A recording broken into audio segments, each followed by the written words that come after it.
David is eating caramel.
Michelle, over to you. Okay, good afternoon, everyone, and welcome. And to those of you online to the Alliance for Peacebuilding, we are really excited to be hosting Michael Collins today from the Institute for Economics and Peace, a longtime partner of Alliance for Peacebuilding. And in addition to really valuing the work that IEP does, we here at the Alliance and everyone in the peacebuilding field is obviously really focused and really aware of the importance of data, good data and evidence to be able to tell our story about what is happening in peacebuilding, what the true state is of conflict around the world, where sometimes the opportunities are for resilience and things that we can reinforce in addition to conflict that we want to tackle. It's the presence of good evidence that helped make the case for the passage, for example, of the Global Fragility Act. I remember when I started in this business in Iraq a few iterations ago, 20 years ago, we didn't have this data. We didn't have good information. And so we didn't know exactly what we needed to do to be able to start to prioritize our efforts and really make the case to policymakers, to funders, to our stakeholders about why it was so important that we got involved in countries in conflict. So with the release of the 2024 Global Peace Index, it comes as a surprise, I think, to no one in this room or on the call that it's not a great picture, obviously. There are more conflicts today since the end of World War II, with 56 active conflicts worldwide. 97 countries this year were reported to have deteriorated in peacefulness more than any year since the first Global Peace Index was published in 2008. And of course, it will also come as no surprise that one of the big drivers of that downturn, or two of the big drivers in that downturn, were the conflicts in Gaza and in Ukraine. But even if the death toll if you don't find that a compelling picture, and I think everyone here does, the global economic impact of violence this year was reported at $19.1 trillion, which represents 13.5% of global GDP. We're also seeing an increase in global protracted conflicts. And of course, militarization has reached a record since the inception of the GPI. But one of the things that I appreciate most about the Peace Index is also that it attempts to grapple with positive peace. What are the resiliencies? What can we hope to reinforce? And so not to be Pollyanna about it, but we as peace builders, when we're thinking about what can we do, sometimes that is the most important information that we have to hand, is what is it that will help us make our way to peace and violence. So with all of that, I will hand over first to Michael Collins. He's the Executive Director of the Americas for the Institute of Economics and Peace. Welcome. Excellent. Thank you very much, Michelle, and thank you very much, everyone, for attending today. I'm just going to take a moment to introduce very briefly the Institute for Economics and Peace, simply to say that we are a think tank, a non-profit think tank dedicated to shifting the world focused at peace as a positive, tangible and achievable measure of human well-being and progress. And we try and do this very much from a data-driven perspective. Michelle, thank you for your very kind words, and we're delighted, obviously, to be able to contribute into this space. But you really hit on kind of sort of the central challenge here, which is data, right? So we definitely sort of try and provide the best picture that we possibly can with the data that's available, recognizing, of course, that there's limitations with regards to that data as well. But a blurry picture is definitely better than none. So we focus on blurring the picture, I suppose you could say. So we are headquartered out of Sydney, Australia. I represent IEP throughout the Americas. I'm based out of New York, but we are very much a global organization. So we focus a lot on global reports and therefore have global coverage with regards to or in support of civil society efforts, as well as national ones and various collaborations through our core reports and consultancies with multilateral institutions as well. So I just wanted to highlight this map as we do every year. This is kind of sort of, I suppose you could say all of the core findings of the Global Peace Index wrapped into one. On our website, economicsandpeace.org or Vision of Humanity, this is a dynamic map. You can actually click on any individual country and you can see where it scores in the Global Peace Index, as well as how each individual indicator within the Global Peace Index is broken down, not only over the last year, but importantly over the last 10 years as well. In terms of how the Global Peace Index is compiled, in many ways, the Global Peace Index can be considered a consortium, or a compendium. We'd like to think of it as a compendium of everything related to peace and conflict, with a bias towards peace. Evidently, it's unfortunate something like the Global Peace Index, often what hits the headlines is that the countries that are least peaceful, and of course you can understand why as well. But we feel that there is distinct value in a composite measure of peacefulness. So in that sense, we try and use as many globally comparable indicators as we can, in this instance, across these three domains that you see here. And the reason why we like to do this is, let's imagine that we have two countries and they have equal levels of homicide, right? They're equally low in homicide, and you'd say, well, those two countries have a similar measure of peacefulness, if that's the only indicator that you use. But then let's say that one of those countries has got incredibly high incarceration rates. Then with knowledge of those two indicators, you'd now suggest that the country that has both low levels of incarceration and low levels of homicide is a country that is more at peace. So that is what we try to aim to achieve through the index. And we don't approach this from a moral or a philosophical perspective, very much from a data-driven one.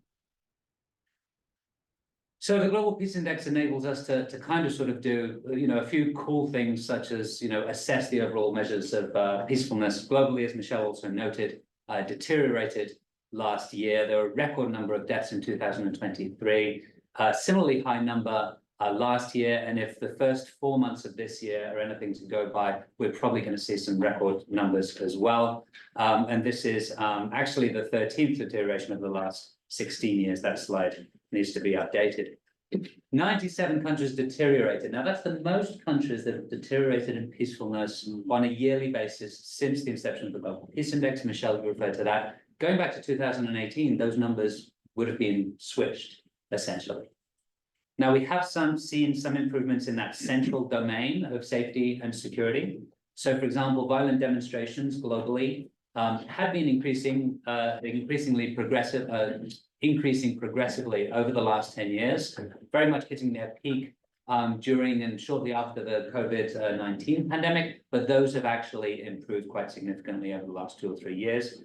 The impact from terrorism has definitely gone down in terms of overall terrorist incidents around the world. It's becoming extremely more concentrated in a smaller number of countries. Importantly, nuance is key, right? In some countries, terrorism metrics have increased exponentially, including places like Burkina Faso, and also post-war Africa, for example. And in other places, it's reduced. And then homicide rates, simply, broadly speaking, around the world, we continue to see an improvement in homicides and in that central safety and security domain. The deteriorations, and probably what most of the focus of the presentation is going to be on today, is this increase in overall militarization, including military expenditure, the external number of conflicts fought, and the deaths from internal conflict as well. And you'll actually see how these two things are increasingly interplaying with each other. I'm going to skip largely over this because Michelle, you gave this framing in terms of with your initial introduction. So thank you again for reaffirming what are unfortunately some pretty scary numbers. The most conflict that we've seen in terms of numbers since World War II, and the increasing likelihood that there will be another major conflict around the corner. Just to make that case in point, we're going to be talking a lot about smaller size conflicts around the world, or minor conflicts, and their potential to sort of blow up. Both Ukraine and Gaza and Ethiopia, just to name three, are countries that would have been classified as minor conflict countries back in 2019. Oh, had we known that that we would be seeing this today. In fact, potentially we should have, right? So we'd definitely like to delve particularly into sort of that conflict domain today, perhaps different somewhat from my usual approach. And that's because the numbers are, the dynamics are, well, heartbreaking and interesting at the same time. So in terms of the rise of the forever wars and the frozen conflicts, this is a lot, history-wise, this is a much shorter scale, but just to highlight, for example, the ongoing impact of war, in this case, Ukraine. We've seen an average of 2,000 deaths almost every month since the start of the conflict in particular. In relation to the war in Gaza, very similar. In this case, it obviously blew up with the October terrorist attack, and then has gone on with the invasion of Israel in Palestine and the ongoing tensions there, upwards of 30,000 Palestinians killed in that ongoing conflict. And although all of this in the large scale of things has happened recently, this sentiment analysis graph that you see here on the right-hand side shows that tensions between these countries had been increasing progressively, essentially over the last decade. So this is the number of active conflicts on a monthly basis. And unfortunately, the text is a bit small here, but over the last decade, you can see that progressive but also substantial increase in the number of active conflicts around the world. So in terms of definition of conflict, we use UCDP data, and that is generally 25 deaths or more. Between 25 and 1,000 is considered battle. Anything above 1,000 is considered a war in these particular instances. Probably one of the most worrying trends, and we think that there are multiple causes to this, the participation of many more external actors in internal wars, as well as perhaps this change from a more unipolar world geopolitically to one that's a lot more diverse. We've seen many fewer instances of a very clear victory of a particular side in a conflict, whether that be a non-state actor who would then become the government, or alternatively the government, or alternatively something imposed by what would have been traditionally a world power such as the United States. So in terms of that victory, for example, going back into the 70s, 49, almost half of all conflicts would have been resolved with a victory of a specific party, or belligerent, I should say. That's down to less than 10% today. Equally, in terms of peace agreements, back in the 70s, we would have seen 23% of conflicts resolved by peace agreement. That's about 4% today.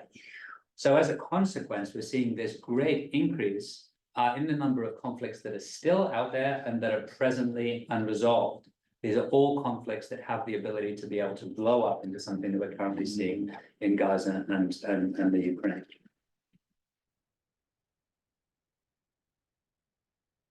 So this is the overall number of active conflicts again. And here is just to highlight that maroon section contributing primarily, as you see, to the increase in overall conflict. Now, this is what we call internationalized intrastate conflict.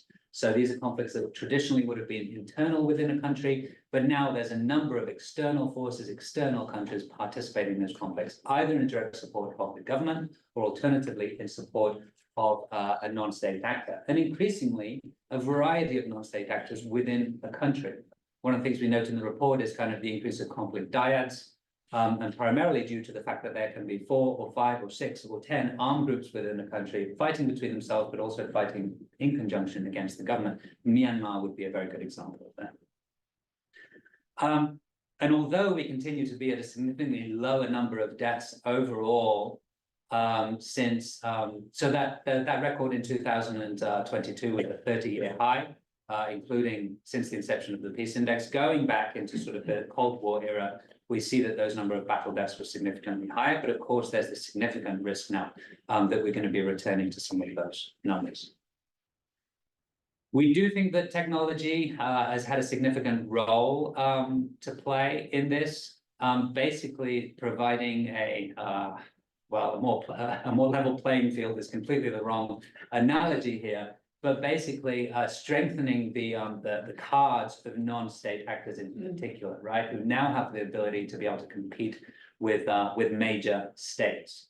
So here, for example, you see the increase of drone usage over, exponential essentially over the last couple of years. Certainly with regards to non-state actors, which is the red line that you see here, but also in terms of the states, such as which are the 2 black lines, or the black lines that you see here. Last year, we reported, for example, the use of drones by the Ethiopian government, and we are as an example of that. And in terms of non-state actors, for example, rebel forces in Myanmar. And similarly, the number of drone attacks and deaths overall increasing significantly as well, over 5,000 drone attacks last year. And something that we previously reported on, but is also interesting to note, is this sort of shift in lethality, whereas drones used to be a lot more military grade and a lot more surgical. They're very much used as in a kind of sort of, a cluster bomb kind of sort of approach in many ways. So I think it would be very interesting to hear from sort of a civilian protection index the potential consequences of that. One of the things that we do in the Global Peace Index this year is develop a new assessment or measuring tool to measure military capability. So, gradually we've been seeing this decline in overall militarization globally, specifically with regards to armed services personnel. And while that has influenced military measures, we do see that by leveraging technology, the potential capability of a country, despite having fewer numbers of people, has significantly increased. So we've used machine learning to be able to better assess the difference in lethality and capacity between, for example, a 3rd and 4th generation fighter jet. So when taking all of those things into account, we see that overall global military capacity has increased by 10% essentially over the last 10 years. This allows us to kind of and this graph here on the right-hand side sort of shows you the difference between what would be a traditional measure, the blue line, based entirely on volume of aircraft, versus capability. You can see that capability through technological advancements has significantly increased over time. So this indicator has already been folded into the Global Peace Index this year, and we plan on kind of sort of building that out over time. But a couple of interesting nuances. It shows, for example, that while the United States is perhaps on a par in terms of overall volume, its capacity is still 3 times higher than its closest competitor, in this instance, China. Although, as you can see on this graph on the right-hand side here, the military capacity of China has significantly increased. So this chart on the right-hand side is overall capacity growth, China being that red line there.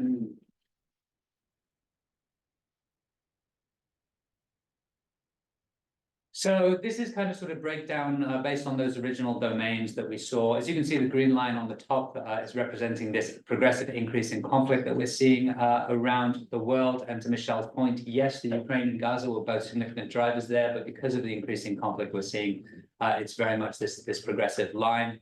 A slight deterioration overall in terms of safety and security by those indicators that I mentioned before. And that blue line on the bottom shows, what had been an improvement in measures of militarization around the world, but now essentially a pause, almost reversal of that trend. So over 100 countries became more militarized last year. 86 countries increased their military expenditure. 23 out of 36 European countries did so as well. So overall, most of the regions globally deteriorated in peacefulness. Surprisingly, perhaps Russia and Eurasia was the only region that improved.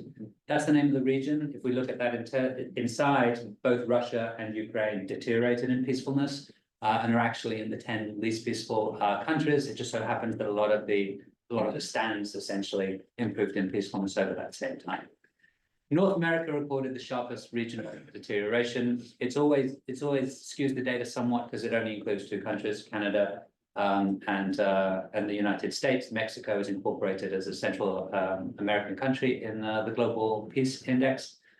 Canada continues to be an extremely peaceful country, ranked in the top 20. The United States doesn't do so well, but both countries have deteriorated in terms of perceptions of criminality, for example.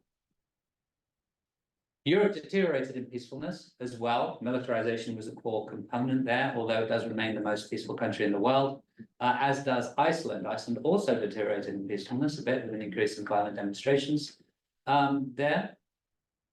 And then El Salvador and the Emirates, as well as with another country, another few countries which we'll be looking at next, had the largest improvements. Significant drop in homicide, criminality, and perceptions of crime in El Salvador.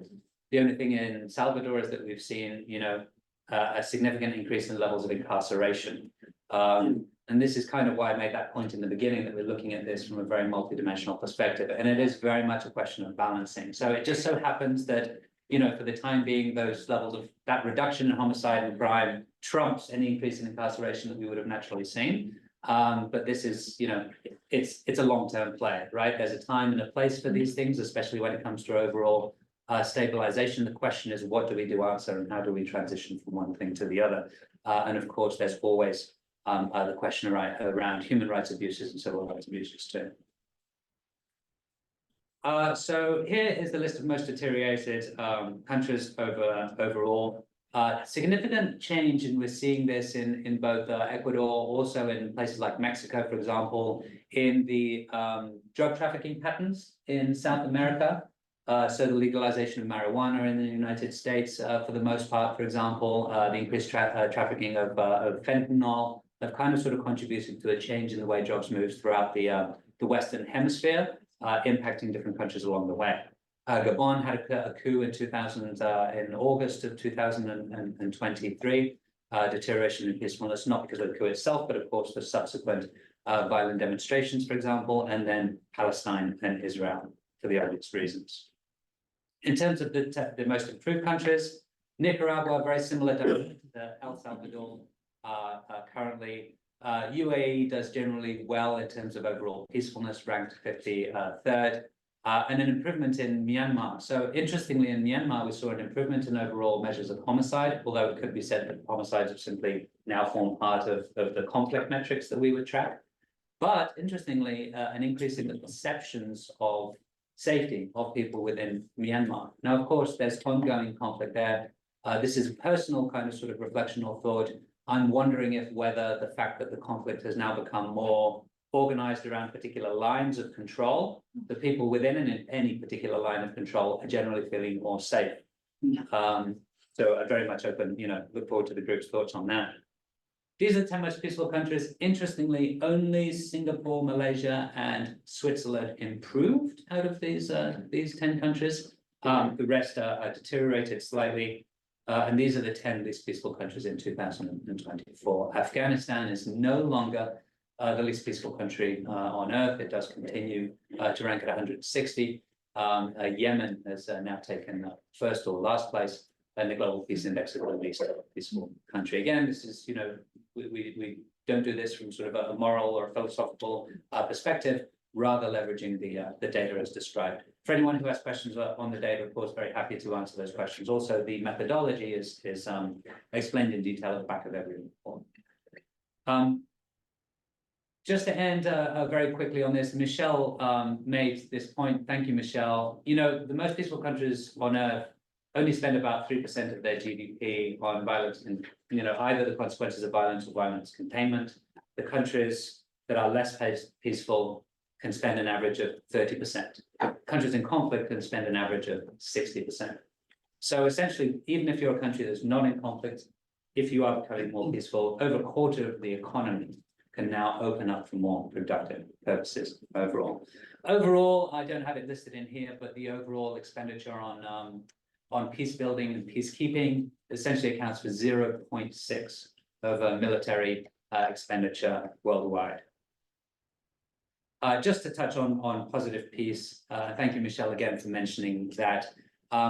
The Global Peace Index serves a purpose. It allows us to be able to do further statistical analysis to be able to better understand what are socioeconomic and attitudinal and cultural components that create and sustain peace over the long term. Therefore, forms a separate body of work, or the IP or the GPI's sister report called the Positive Peace Report. Interestingly, we don't spend that much time ranting about positive peace.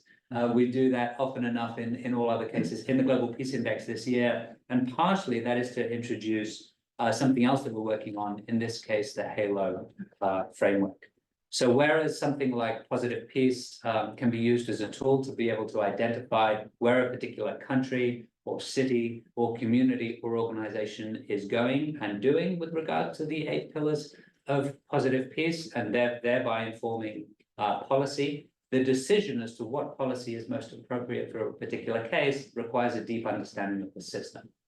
Now, systems thinking has been around for a long time, although primarily it's been used in sort of project management. So we've tried to sort of bring this to the social sciences and specifically to peacefulness. So in the global report this year, we present a HALO approach, which is essentially a 24 building block stage or tool for more deeply understanding the system to then obviously be able to generate or support the necessary policy. The premise is that if you have a whole bunch of time and a whole bunch of money and a massive team, you can dedicate yourself to all 24 building blocks. Whereas if you only have a short period of time, you know, perhaps your OTI, right, which has got a sort of a very shorter time window to be able to operate, you may just want to be able to, you know, leverage 1 or 2 of those. The idea is that any one of these building blocks that you can use can serve to be able to develop a deeper understanding of the system, as kind of sort of described here. So with that, I'll end the presentation. Very much look forward to questions back to you, Michelle. Thank you very much. I really see so much potential in this for peace building and conflict prevention. Those of you who've been in Alliance for Peacebuilding might be saying, yes, Michelle, it's quite obvious to all of us too. But I would just want to highlight 2 things before we move to the panel. Number one, it seems to me, looking over the data this morning, that there are quite a number of examples of hot conflicts now that were clearly shown to be deteriorating in the data for years before conflict broke out. We mentioned Israel and Gaza. Obviously, that seems to me like an opportunity for us to focus more on where the early warning is taking us as conflict prevention and peace builders. And the second thing I wanted to talk about was, not that you need my approbation, but the idea of taking a systems approach to positive peace, I think, has tremendous potential for us to prioritize our 0.6% in a way that is more meaningful and like better targeted. So incredibly exciting stuff. And even in the face of all of that negative news, thinking about where the opportunities are for us to help influence things in a positive way, I think is not just one option. I think it's probably our only option. So I'm going to move to our panel. I will introduce all 3 and then call them one by one. Sama Salman is the president and founding board member of the U.S. Educated Sudanese Association, and she's been a longtime friend and collaborator with Alliance for Peacebuilding. Welcome, Sama. Hisham Khadraoui is the executive director of the Center for Civilians in Conflict. Welcome, Hisham. And David Alfer is the Conflict and Violence Prevention Integrator at USAID. So, Michelle, really quickly, sure. just remember, you have to leave at 2:30, so we might want to start with Hitchum. We're gonna start with Yes. Hisham. Okay. Vulnerable. So. Yeah, for sure. Thanks for letting me know. So Hisham, according to this year's Peace Index, 56 active conflicts, the most since the end of World War II, and also a marked increase in protected conflicts. All of us are thinking the same thing, I'm sure, which is that there is tremendous potential. We've seen it. We have eyes, we watch the news. For tremendous harm to civilians. Because there are these decisive victories that Michael mentioned are so elusive for various reasons. So perhaps in that light, you can talk a little bit about how the increased number and duration of conflicts have affected civilians.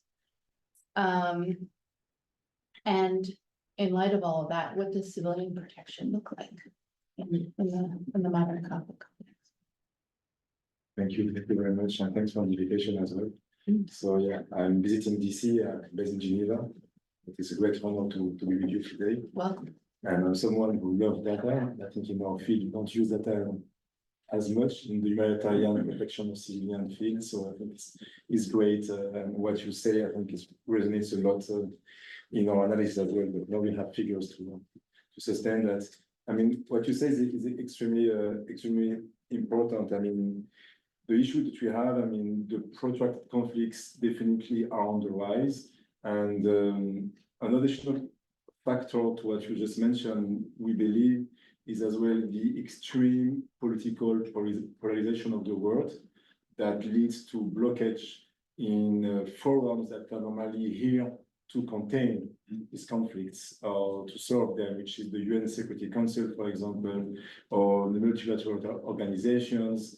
And they're basically either sidelined because there is no agreement between members, and or they are sometimes part of the conflict, like European Union, for example, taking side for Ukraine as an example, and then automatically, of course, is fueling the conflict by supplying weapons to a given country.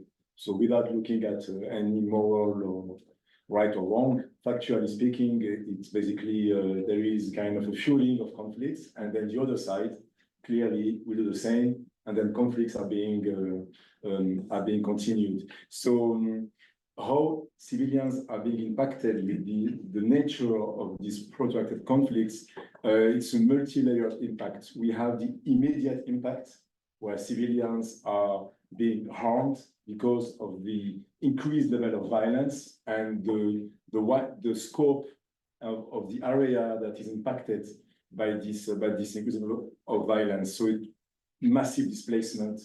We have people being maimed and injured, but not having the proper treatment, immediate treatment, because hospitals are being attacked or are being destroyed.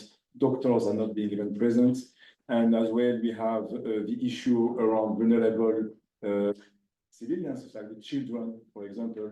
They are as well part of these casualties, and protected personnel, journalists, humanitarian workers, and that have less and less access to basically protect and give assistance to those in need.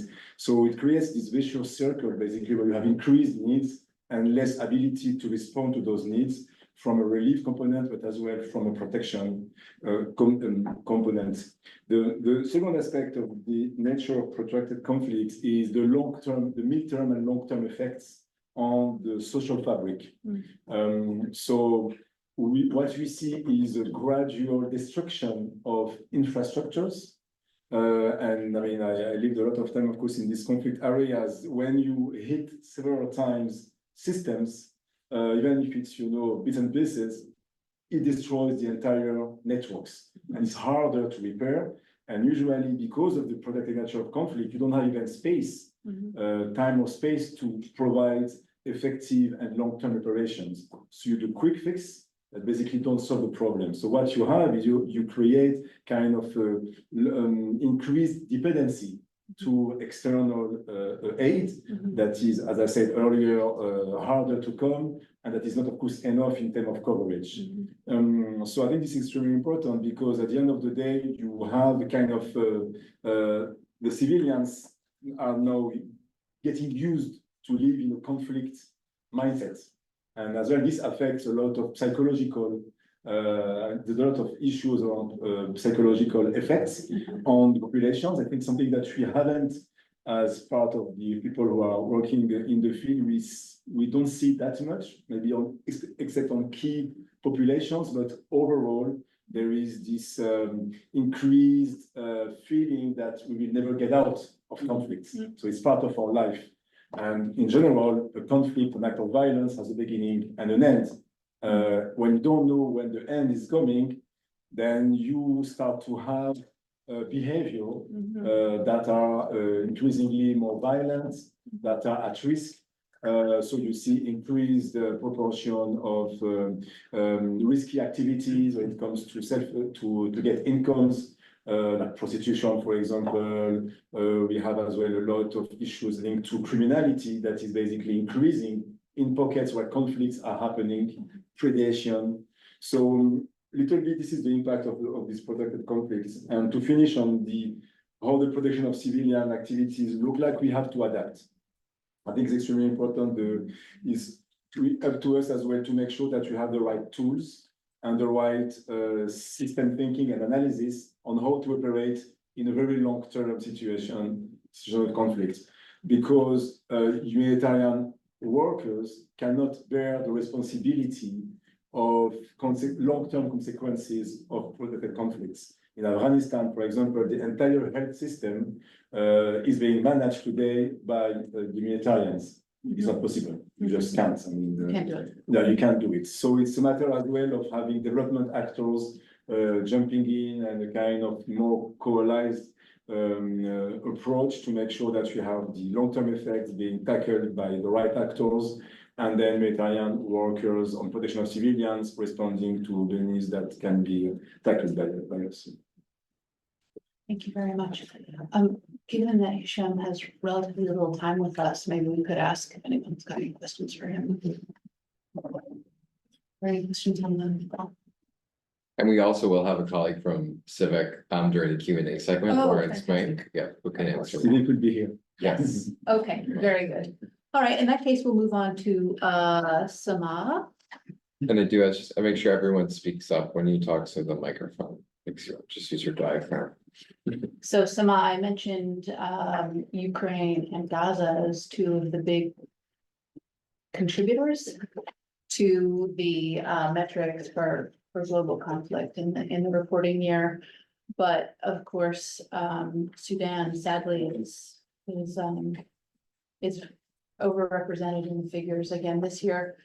There have been in particular horrific impacts on civilians. In just one city in West Darfur, the RSF killed somewhere between 10 and 15,000 people.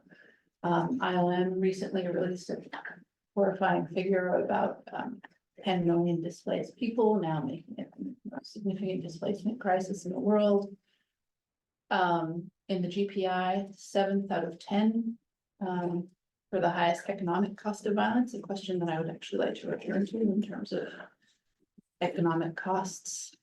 In April, many of you would remember that AFP hosted an event featuring the U.S. ambassador to the UN, Linda Thomas-Greenfield, special envoy for Sudan, and Sudanese women leaders, including yourself, on the one-year anniversary of the war to talk about those impacts.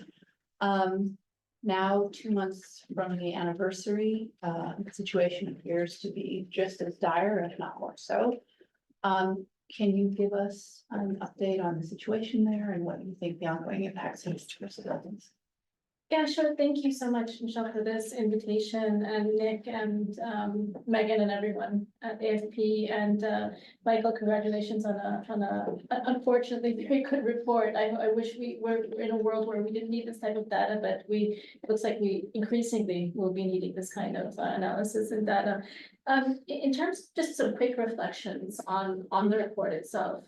So the point on the conflicts in Gaza and Ukraine being the primary drivers of the global fall in peacefulness, with 162,000 battle deaths in 2023. I think with Sudan, sometimes what we have is a data problem, a real data problem, and it's a data problem that confuses and puts us in a situation where we don't quite know, we know it's a terrible conflict, but we just don't know how terrible it is. Up to now, the formal figures reported out, whether it's Reuters or UN reports, is that 10 to 50,000 civilians have been killed. You've just read a number that says just in Darfur, recently 10 to 15,000 have been killed. So that's very confusing.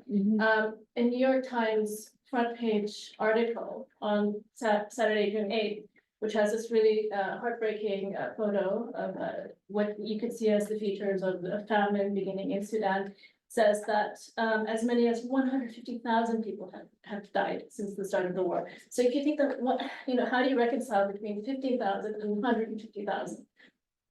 And so the thing is that if you use a number like 150,000, that puts Sudan right up with Gaza and Ukraine in terms of the gravity of the situation. The war has been going on for a year and 2 months now. In terms of economic costs, it's reported that its costs, direct and indirect costs, about $233 billion so far. So that puts it at about 1% of the 19.1 trillion economic impact of violence on the global economy number that was reported. The number of IDPs today is at around, internally and externally displaced, now 12.3 million. So the number is just is exploding. And in terms of another reflection, in terms of militarization, when I was looking at that data set, I thought that Sudan would feature there and feature more highly because Sudan has the highest number of military coups in the world. And I know that depends on how, what criteria you're using, but 19 attempted coups, 7 successful, 11 unsuccessful. But again, Sudan had the highest ranking in number 163 in ongoing conflict drivers. So clearly, you put Sudan where unfortunately, rightfully belongs. So it was very interesting for me to go through the report. I think it was very meaningful and very good analysis to get a sense of just what the costs of the war are looking like. And our colleague Hisham talked about the systems, infrastructure, the damage, and what a war economy looks like when a war is protracted and people don't know where the start is and where the end is of war. And I think that's where we are in Sudan right now, unfortunately. I know that the clock is ticking, so I'll just go through a few things about Sudan. So largest displacement crisis in the world, 12 million people. UN Secretary General has said that the scale and speed of Sudan's descent into death and destruction is unprecedented. So that is his portrayal of how bad the Sudan war is. The UN humanitarian chief, Martin Griffiths, has described Sudan as the most challenging spot in the world today for humanitarian workers. In terms of women and sexual violence, between 7 and 9 million women in Sudan are at risk of sexual violence. In terms of the famine, this photo here shows that we're no longer looking at a looming famine. We are in a famine in Sudan, and what could be one of the largest famines in modern history. You're looking at about 8 million Sudanese in the next few months who are at risk of facing death from starvation. There's an educational crisis with 19 million Sudanese children out of school. There's an economic and cost of living crisis. Sudan has the second highest inflation rate in the world right now, between 250 and 300%. There's a health crisis. Sudan, 80% of hospitals are out of service. In terms of women, a large number of Sudanese displaced, cross-border displacement, for example, in Chadian refugee camps, are women. The numbers are estimated at between 80 to 90%. A point about what you were saying, Hisham, about what happens to people, their behaviors changing in war. We're seeing in Sudan human and sex trafficking. Sex trafficking of women has skyrocketed, of men and women, but primarily women has skyrocketed. The UN panel of experts report has raised the concerning use of GBV, gender-based violence, as a weapon of war in Sudan, including through abductions and forced marriages. In terms of the famine affects everyone, men, women, and children. Women disproportionately affected, 70% of female-headed households are more likely to reduce their food intake, compared to 45% of male-headed households for many reasons. And generally speaking, women and girls reported to be eating least and last at the expense of their other family members. And so there's all sorts of crises taking place in Sudan right now. And it's faced a problem of invisibility in terms of, I mean, we can play all sorts of blame games in terms of why isn't the media covering it up? Why isn't the international community bringing attention to Sudan? The reality is that Sudan has fallen off the radar, and it's only, every once in a blue moon that we get this sort of coverage from Declan Walsh and others in the New York Times. And so, I mean, I think that there are all sorts of interventions. The Sudan Humanitarian Fund funding for Sudan is only at 10% required funding levels. There was a large humanitarian conference in Paris in June where $2.2 billion is pledged, but we're seeing the money only sort of eking out and just barely trickling in. So the pledges and the expectations were so high and the empathy was there. But in terms of these donors actually putting their money where their mouth is, that's where we need more help. The response, I mean, we were talking about a living crisis. Now we are in a full-fledged famine crisis. Neighboring countries, and this will be my last point, and maybe, we can pick up more points in the Q&A. The cross-border crisis is massive. When you think about 10 million Sudanese internally displaced and another 2 million that have crossed the borders, 12 million Sudanese, that's a fourth of Sudan's population. Sudan is about between 48 and 50 million people. So you're thinking, 1 in every 4 Sudanese is displaced. It's mind-blowing. It's mind-boggling. The issue that has really been an active point of discussion is the treatment and the response to Sudanese in neighboring countries. Sudan was one of the largest hosts of refugees in the world prior to the war, but we see that neighbors and the international community falling short in terms of the response to refugees in neighboring countries. And I think we're at time, or not over time. We are, but I hope that we can pick that back up in the Q&A. Thank you very much. It's a data problem, but I want you to know we see it's people. Yes, thank you. For sure. So with that, I will hand over to our last panelist, who's David Alfer with USAID. A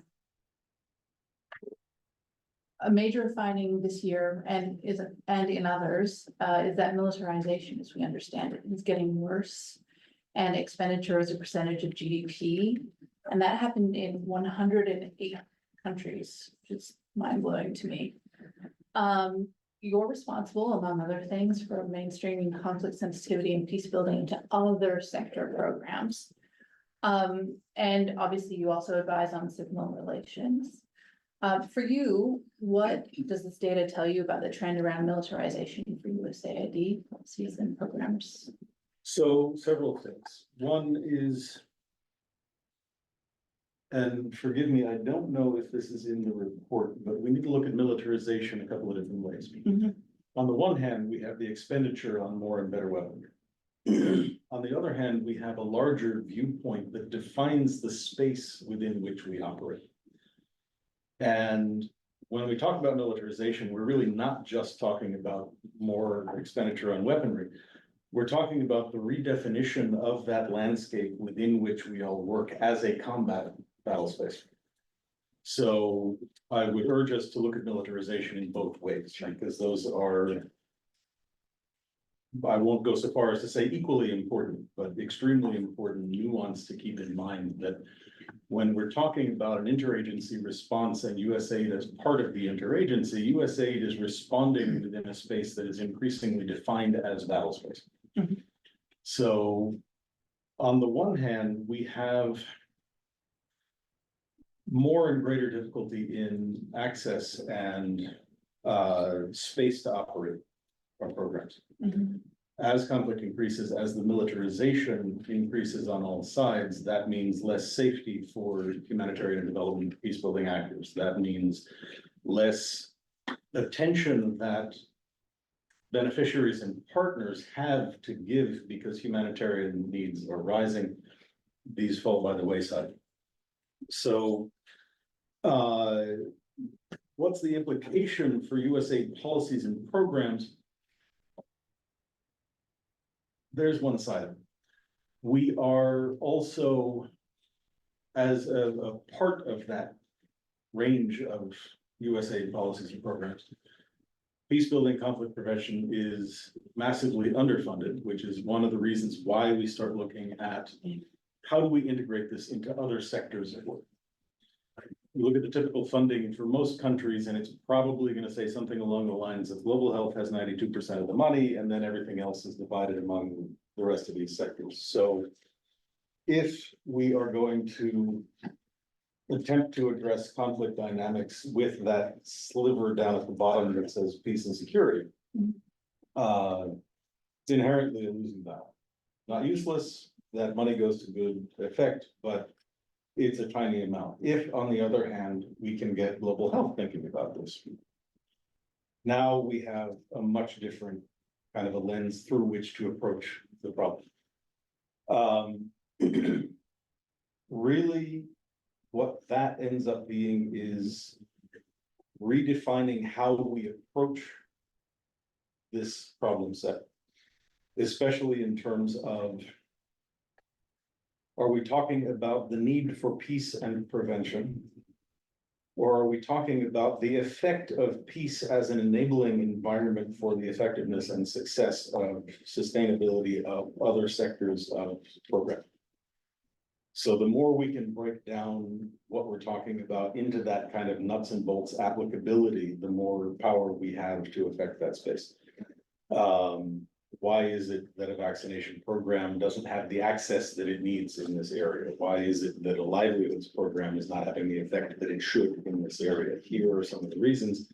This is what we need to address. Militarization is obviously a hindrance to that, but it's also a call for some of the nuts and bolts areas that we define as conflict sensitivity, such as crisis modifiers on the program. Militarization matters more to rigid programming that cannot change and adapt within changing environments. It matters less if we are able to shift the programming to say this is now impossible, but we can move to do that. So we're pushing for more flexibility and more adaptability in the programming that we do in order that we can continue to operate in that space. So I'll leave that one there for the moment. Got it. Okay. I will open the floor to questions for others. If not, I have a couple to back up with. Right off the top of my head, any coming? Any from the group? So if I may, so I'm Frank Brumfitt, I'm a technical advisor with FHI 360 Conflict Prevention. Thank you all very much for the presentation and discussion. It's extremely interesting. It's pretty depressing. So this is a question for Michael, and I'm wondering if you kind of see a data gap, or perhaps not kind of sufficient emphasis right now on countries that are facilitating. So I see that you have the kind of measure of external transfers of conventional weapons, and given what you're saying about the importance of drones and kind of asymmetric tools, whether you think that's sufficiently capturing countries that are facilitating these protracted conflicts, or whether you think that there's some additions or kind of revisions needed there in the way that you've done with other military spending. Thanks. Yeah, absolutely. I mean, there's always a data gap no matter where you look, right? So, but at the same time, a lot of those particular metrics with regards to participation in external conflict include also participation in multilateral engagements, right? So, for example, whether it be the African Union the countries that would be represented there. So it is a bit broader rather than specifically whether Turkey is producing drones that have now been exported and used in a particular country. And it does very much factor in financial assistance and other forms of kind of sort of geopolitical assistance as well. Thank you. Any others behind me? Yes, my name is Abdullah Hersi. I'm from Nomad for Visa Development, an NGO based in Ohio, but working in Somalia, Kenya, Ethiopia, North Africa. And my question is also going to Michael. Yes, it was a good presentation. Thank you for that. And I think this letter was very important. Been reading this, following the reports from Sudan. It's good. And now, coming back to the question, when I look at the causes of that conflict is mainly on the politics and the militarization and maybe the power between different states. But the area we come from, where I come from, so North Africa, East Africa, it's mainly on the climate change.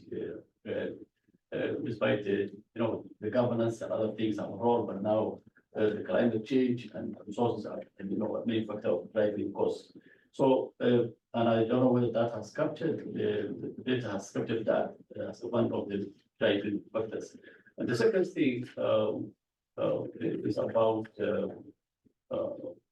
you mentioned some countries that are least, has the least peace in terms of time. I think Somalia was not included, as I was wondering what was the factors used to exclude Somalia, which we know has been known areas or all returnants could be qualifying maybe or from the list. Yeah, those are questions.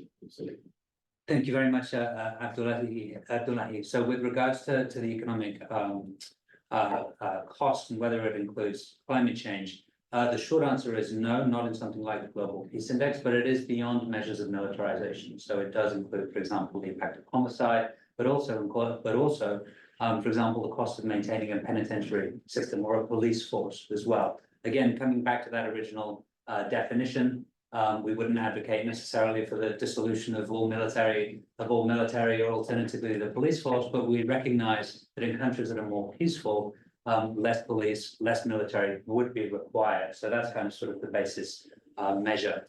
Then there's, of course, that also incorporates the cost of lost productivity of every life lost, either that be by homicide or alternatively by conflict. And then there's a multiplier effect incorporated as well, which speaks to the lost returns that you would get by actually being able to use that economic profit, for lack of a better word, for more productive circumstances. We do have a parallel report called the Ecological Threat Report, which definitely looks into ecological threats aggravated by climate change in significantly more detail.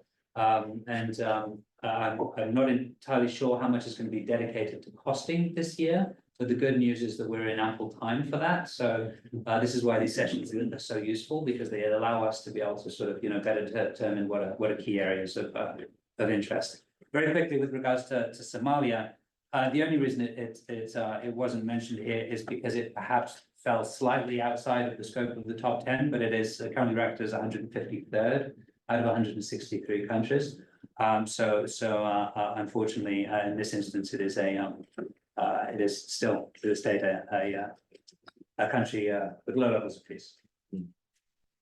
I would just quickly jump in. We had a question in the Q&A online. It's a bit more philosophical, which is, what do you see as driving this deterioration of peace since the GPI in 2008? I think a lot of how the index measures, what contributes to peace, partially answers this question, but it's more also the why, not just what we're seeing. So, I mean, this is a question that we can pose to anybody in these panelists, but yeah, over the past 15 years, what you see is why instead of more what is happening. So if we transition to sort of the positive peace section, perhaps of what we would of what we see as creating and or statistically linked with improvements in peacefulness over time, broadly speaking, positive peace has still increased globally.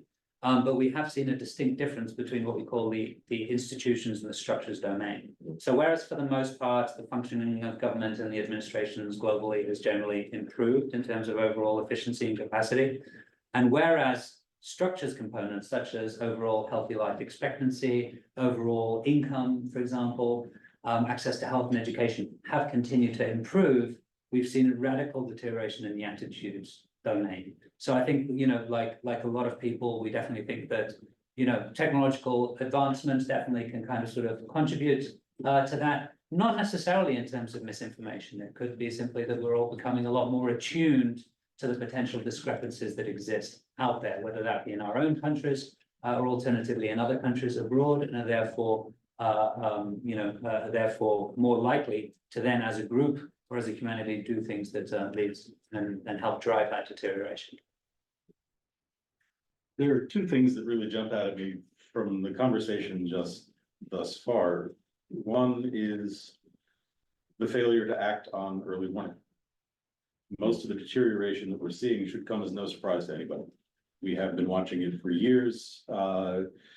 The painful irony in all of this is that we don't lack, we, the global community doing all of this, we don't lack for analysis generally. Is more analysis good? Yes. Is more analysis always useful? Yes. If you got any 10 people from the NGO or USAID's conflict people together in a room and said, what are the next 10 places likely to kick off? You're probably going to get 93% agreement. Mm. The problem is the political will to act on that early warning. So what we're seeing right now is a broad failure of prevention in the form of failing to act on the early warning that we've had for many, many years. And that should come with an action statement on it, which is we are tracking the same kind of conflict dynamics. When we talk about conflict, we're not talking about a shooting war that already exists. We're talking about those dynamics that are endemic within the society that are growing, fostering division, fostering mistrust, fostering exclusion, etc. And those can be acted on now. So let's try and make sure that what's happening in these particular places does not then happen in the rest of these areas as well. But it's a failure of action. Another part of it is the ability to project through social media, through malinformation, through deliberate efforts to destabilize. We are not, I remember having a conversation with someone in Bangladesh about radicalization of students in that country several years ago, 2015 or so. And if you ask that person, why are people radicalizing in Bangladesh? He doesn't say because of the way the police are acting, or because of the way the government here is acting, or because of dynamics here. He immediately says, look at what the West is doing in Yemen. Mm-hmm. So that globalization of information is providing impetus without counterpoint. We've been terrible about actually communicating what we do, and that's quite a lot. We have a lot of successes. We, again, that kind of global community of NGOs, USAID. Right. It's not that we lack for successes. It's that we lack the ability to communicate that at a broad enough level to make it clear that I heard a great line recently. The plural of anecdote is data. We're not telling you these stories because it's a fun story. We're telling it to you because it's a really good example of all this pile of stuff that you need to pay attention to. Mm-hmm. And the relationship building that comes along with that has lagged behind. So there is a globally deliberate effort to destabilize, which now has the ability to reach into the pockets of everybody in this area. It's not only in the capital, it's not only at a high level or in a particular place. And that has not been matched by relationship building from the other side. Can I pick up on that point and sort of set the stage for a question for you and Michael, where you mentioned political will, you mentioned a failure to act, you mentioned the ability to reach into the pockets of people around here.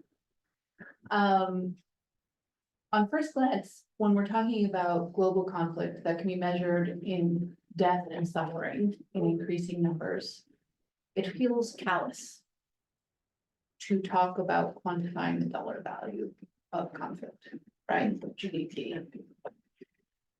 Yet, in my experience, and perhaps in your experience, maybe in the policy milieu, putting a dollar value on all of this candidly suffering is sometimes a more persuasive way. I mean, I think it was partly to blame for partly to credit for the passage of the GFA, for example. Has that been your experience? Is that something that can be further used in order to incentivize action? Yes, absolutely. When we talk about the demand to us for evidence, usually what we're talking about is a demand for kind of econometric pharmaceutical grade evidence. Right. Tell me that what's being done will work the same way in all places, 98.5% or better over time. Mhm. Now, the counter argument that human society just doesn't work that way, Mhm. doesn't go very far. Mhm. So there, what we're looking at is peace comes across as this very abstract kind of a concept. Yep. On the other hand, the capacity of peace to erode the effectiveness of other programs Mhm. can be quantified very difficult. And it makes a lot of different sense to people who think in econometric terms. Mhm. I am a livelihoods person, I'm an agriculture person, we do this much of X and we get that much of Y out of it. Mhm. We can count it, it's quantifiable. Once we start, and here again, this is part of what I was talking about earlier, breaking the discussion down past peace is good, you should fund more peace building. This is what's really important right now to, the money that you have for food security is not going to fill as many bellies or for as long as it needs to, unless you take account of the fact that you're about to program that money in Somalia, Sudan, Yemen, etc. These dynamics are going to undermine what you do faster than you can put it together. So that kind of putting a dollar amount on it takes something which can be off-puttingly abstract or obtuse. Yeah, okay, great, peace is terrific, but how do I measure, people want that measurement. Mhm. And changing the tenor of the argument to say, here is the effect of this on your programming is not really cynical. That's just reframing data to show it a different way in order to build a better conversation to get more of this done. That's why I'm hugely in favor of that. I was wondering if I could pick up on a point earlier. I think there's a point on the multipolarity of conflicts and the proliferation of more external actors in conflicts. So I wanted to ask, in terms of regionalization of conflicts, do you see, so for example, if you take Sudan, what's happening in Sudan and what's happening now in South Sudan, the complete collapse of South Sudan because an oil pipeline was bombed by the paramilitary, and now you've got refugees leaving South Sudan and more conflict on the border between South Sudan and Ethiopia, that sort of thing. How is regionalization something that you think is the same, and these spillover effects are pretty much the same as what they looked like 10 years ago or 20 years ago? Or do you think this is an increasingly menacing sort of trend, and that it's something that needs to be measured and built into these early warning systems in a more explicit manner? It's just sort of kind of thinking about what you've been talking about, and it's a question that popped up in my head. Like the Red Sea, for example, with the Houthis, Iran and the Houthis in Yemen, and Iran trying to build a naval base in Sudan, that sort of regionalization. Is it increasing, or is it always, is it just the same problem it's always been? So thanks, Samara. I mean, I think, unless I'm wrong, that there's been a distinct push. Now, I'm not sure if that is the case in terms of the USG, but certainly say at the level of the United Nations for multilateral approaches to become more regional. And the assumption there is that invariably they have a better understanding of the context as well as cultural similarities. I think one of the ongoing challenges, perhaps, especially as we see sort of through this data, is that that aside, Mm. differences between any individual countries, even when they share a land border, are significant, right? So to a certain extent, I wonder if, that within that process of regionalization, we're still going to fundamentally be facing the same kind of sort of line of challenges overall. Maybe not the most helpful answer, but a bit of both. So when it comes to regionalization, we can look at an area like the Horn of Africa and say, okay, most of the borders in that area are entirely porous. From the view of the people on the ground, what border? So some of these dynamics are as they have been, just because of that dynamic. But there, I think, are three things that are really driving an increase in the regionalization. One is climate change, climate change. So in Kenya right now, for example, I just got back from a TDY there, and I had a lot of people telling me about the increase in farmer-herder conflict being driven by herders coming over from Ethiopia who are having to fare farther and farther south in order to find grazing land. And that was not the case 10 years ago. So yes, there is an increase in regionalization. You could say the same thing about Burkina Faso. The water table is changing on a year-to-year basis. The rains are changing on a year-to-year basis, and that's driving dynamics measurably. You can watch it happen, changing their location. Another is violent extremism. So you have the Al-Shabaabs and Boko Harams and ISIS of the world who are deliberately driving regionalization in order to expand territory that they can control, which in turn drives displacement, which in turn, et cetera, et cetera, et cetera. So there's a bit of an avalanche there. And another is global actors. The workings of Wagner Group in Sahel, Africa, for example, that's regionalization. That's militarized regionalization, and that's having a lot of, Wagner Group is extremely effective at going after extremist groups. It's easy to be effective going after extremist groups when you don't care how many civilians you get in the process. Mm. And that again, so you have actors that are deliberately driving regionalization. But some of the things we're most afraid of are inherently regional.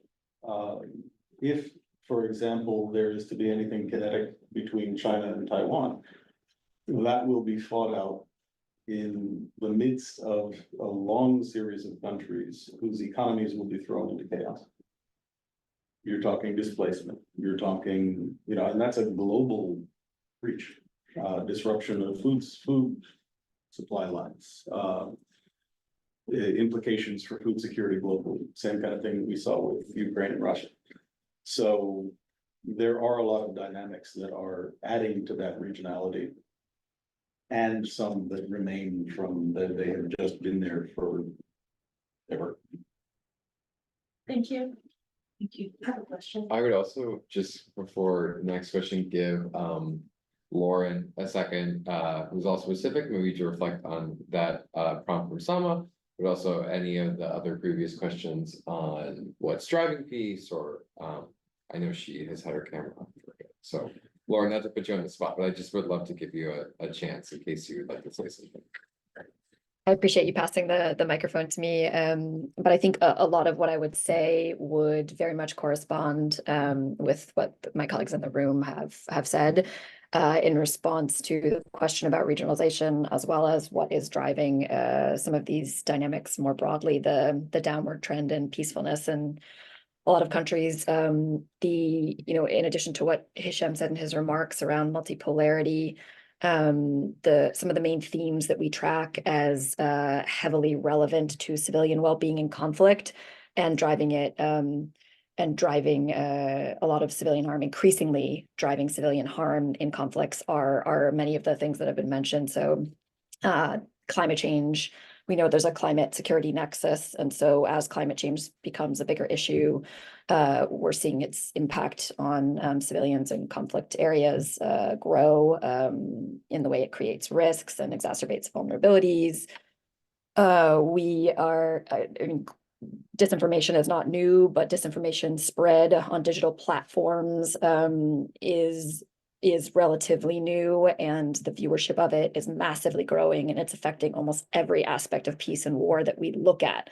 If we look at it, we see it, and we see it having a negative effect. That can be on attacks on peace builders and humanitarians themselves, undermining negotiation and peace processes, driving, again, vulnerabilities for civilians on front lines, disrupting their access to valuable information that they need to make decisions about their own well-being.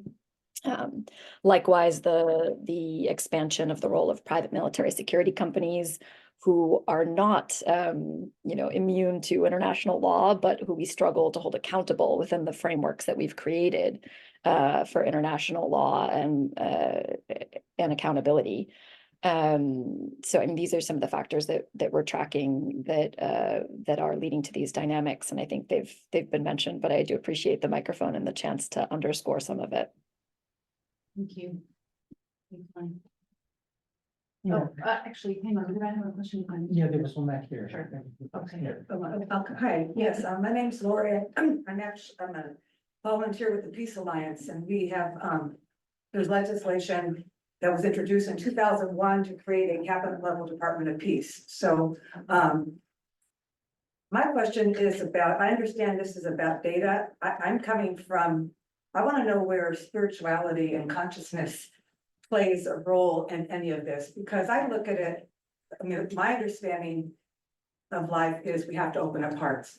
And I think that people just don't realize how we have this inherent power within us to really bring into existence the world we want, a lot with just, I mean, maybe it sounds a little crazy, but I'll use the word prayer, but even our thoughts, that things have energy, that if there were, I mean, I send my love to the people, to the oppressors and the oppressed, because I know it. If you had 1 million people sending you love right now, any one of us, you would feel the effects of that. I mean, I would like to see, the question is, where in this, all this data, do you make room for, our consciousness, for spirituality? Because I think that's going to play a part where when people realize, this old paradigm of just all about the I leading to this crazy world, at what point are we going to have leaders talk about the we? Samana, do you have something to say there?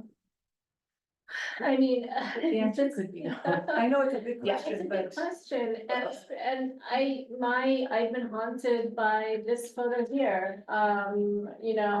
It's a New York Times front page Saturday. I'm just completely haunted by this photo, and I think that this is where the human, spiritual compassion, empathy comes in. And if this doesn't invoke that, then I don't know what does, honestly. 100%. Yeah. Yeah, thanks. David, can I pick up on a couple of things you said a little bit earlier? One about that if all of us had been asked, which countries would you put in that fragile country list, we would probably come up with pretty much the same list of countries. I agree. And then the other thing you said was just the failure to act despite the fact that we know where the fragility exists. And when I look at this and the way things go, it is, it's clear that a country like the United States or the Western world or the donors, they know this as well. But they're also trying to weigh or balance this idea of, we really want a relationship with this country. We don't want to piss them off by calling them a fragile country. We don't want to hammer them over the head too much for being corrupt and predatory, et cetera, et cetera, et cetera. Because we know that they've also got all kinds of resources like the DRC, and we want this. I get that. We all get that. We understand that. How do we break that? How do we act in that space where you don't upset too much of this balance? We look at civil society in the US working more with civil society, financing more parallel to what you're doing with the government, but trying to beef up what we call the third leg of society, which is your government, private sector, and then group folks like us. Great. So a couple of different thoughts on that. One is the GFA and the strategy to prevent conflict and promote stability. It's an unfortunate acronym. That one vowel in that I. Yeah, you just can't make it into anything easy. The language in that is actually a really laudable attempt to say, we tried we provide this to you approach, and now we recognize that that didn't work, and we're gonna go with the ask you approach. Is it being done perfectly? I can't think of anything that's done perfectly, but the attempt is very strongly to do exactly that. To approach stabilization and peace, not from the, we've got this great thing, you're gonna love it kind of a point of view, but to ask, to elicit, to work with, and the word fragility has, exactly because of the dynamics you mentioned, sort of dropped out of that to a large degree. So where 2 years ago you would have heard Global Fragility Act, you hear that less and less because we heard that reaction, like nobody wants to be called a fragile state, that's so oversimplifying, patronizing, it really comes across badly. Part of the answer, though, is also number one, taking part in this collective space differently. So for somebody like USAID, that means we are part and parcel alongside any military and diplomatic efforts, really put into practice the 3Ds, but also to work as much as we can to redefine what I mentioned earlier is that, we're not, when we talk about militarization, we're not just talking about buying more guns and bullets. We're talking about the definition of the space that we operate within. And as long as that definition is, this is a military problem with a development component, as opposed to this is a development problem with a military component, we are always playing catch up on that. We are not going to be able to create the relationships necessary to really embed this work in something durable. So, what does that mean in practice? When we talk about assistance to security forces, for example, are we going with the kind of traditional train and equip, shoot, move, and communicate assistance? Or are we changing that to say, the ethos of the department, are you a force or a service? How do you work with the people that you are there to serve? What are your rules of engagement, and what does that define for the actions you are able to take within this community? And does that serve the community, or are you going with the kind of crackheads approach? Once we change that, number one, we get away from the historically all too frequent problem of we did all this training, and as far as the people here are concerned, all we did was build a better predator. And number two, we start getting away from, USAID has no role to play in this securitized approach because we can't give assistance to security services. On the other hand, we can train, that means we can't train them in anything tactical. We can't provide them with equipment. We can't do the shoot, move, communicate thing. On the other hand, we can and probably should be helping train in community security approaches, in human rights approaches, in those relational approaches that only become clear if we define the problem as a development problem with a military component, not the other way around. So we need to be a lot better about helping shape that space, because at the core of all of that is what kind of a relationship are we talking about, not only between all the people in these areas, among all the people in these areas, but between us and them, as opposed to some of the more malign actors and which relationship takes precedence. So shaping that space is really critical. Say we're almost. I have time for one more quick question. She knows it's coming. It's for Sama. I just want to bring it back to data and Sudan.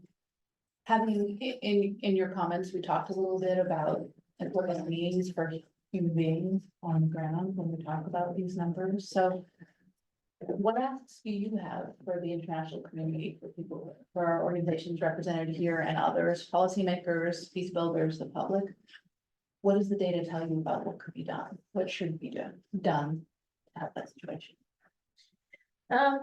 Big question, and in Sudan, we have a big crisis and big asks, and I think at a global level, UN level, I think the UN has tried and fallen short, and we're looking at, in Sudan, you have a violation, huge, arms embargo violation. What is fueling this war? Arms. You've got countries who are, it's been documented in the panel of experts report that they're violating the arms embargo, and we need to go after them. We need to go after them. That is the role, that is the mandate of the UN Security Council. Yes, it's difficult, it's political, there's China, there's Russia, there's vetoes, but you can't just say, well, It's too hard. it's too hard, at a human level funding, the US has been the single largest donor to Sudan, but I think that we've seen a downwards trend, and it's a bit of a concern that Sudan is now, the crisis is getting worse and getting larger, so I would plead to you and your colleagues to keep Sudan on the funding radar.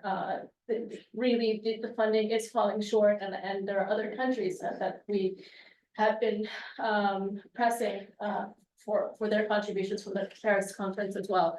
I think those are sort of the benevolent asks, and I think if I were to take it from a more cynical viewpoint, I would say, what happens if you don't help Sudan? What happens if you don't intervene? And from a very cynical perspective, you see Sudan is a sort of a ticking time bomb. Could be a potential hotbed for extremist terrorism from across the Sahel. You've got the Houthis in Yemen in the Red Sea. You've got Iran wanting to negotiate a Red Sea naval base off the Red Sea coast of Sudan, and Russia as well. So from a very cynical perspective, if you don't do something, well, there are other countries that certainly will be doing something, and that is as scary for us as Sudanese as I think it should be for the rest of the world. And you see it in the data. Yeah, and in migration patterns and all sorts of things. Sure. Yeah. Okay, so we are at time. For me, all of your presentations and our colleagues from Civic, when we were here, have highlighted so much. Number one, frankly, you're preaching to the choir, Michael. Data and evidence is literally everything in our business. Without it, we can't make a case. And so this is another crop of, it's not great news this year again, but putting some context around it, understanding that we're talking about real people, real countries, real situations. There's a real incentive and an opportunity for all of us to look for ways to kind of disrupt that cycle early on. So I want to thank all of you, all three of you, and our colleagues from Civic for joining us today. And a big congratulations to you, Michael, for the release of another compelling, somewhat depressing report that we're going to use as a basis for action again in the coming year. Thank you very much. Thank you.